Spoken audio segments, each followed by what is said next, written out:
আল্লাহ রাসূল সাল্লাল্লাহু আলাইহি ওয়াসাল্লাম আবু হুরায়রাকে বললেন, আবু হুরায়রা, ওয়ারদা বিমা কাসামাল্লাহু লাকা তাকুন আহসানান নাস।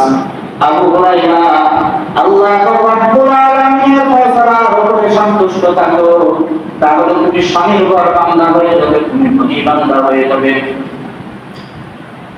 আমি ব্যবসা করতেছি, আমার ব্যবসায় আজ কত লাভ হলো, 100 টাকা। আর একদিন জিজ্ঞাসা করবো আজকে কত হলো, 50 টাকা। আর একদিন কত হলো, আজকে 10 দিছে। আর একদিন জিজ্ঞাসা করা হয় আজকে কত হলো, আলহামদুলিল্লাহ 5000 টাকা। সর্বশেষ আলহামদুলিল্লাহ বলে জিজ্ঞাসা করা হয়, তোমার 50 টাকা হলো, আলহামদুলিল্লাহ। 10 কিলো হলো, আলহামদুলিল্লাহ। 5000 টাকা হলো, আলহামদুলিল্লাহ। ব্যাপার কি? ওই বান্দা বলে, আমার রব আমার জন্য যেটা ফয়সালা করে রেখেছে, আমি আমার রবের ফয়সালার উপরে সন্তুষ্ট। আমি আমার চেষ্টায় মেহনত কখনো ত্রুটি করি না। আমার চেষ্টা হালাল পন্থায় আমি চেষ্টা করতে থাকি, হালাল পন্থায় আমার যেটা চেষ্টা করার আমি চেষ্টা করতে থাকি।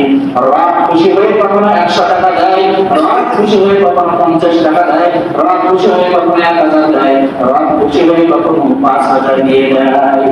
আল্লাহ রাসূল বলেন, আবু হুরায়রা, ওয়ারদা বিমা কাসামাল্লাহু লাকা তাকুন আহসানান নাস।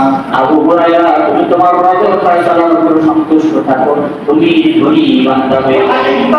ওয়া আহসিন ইলা যালিকা তাকুন মুমিনা।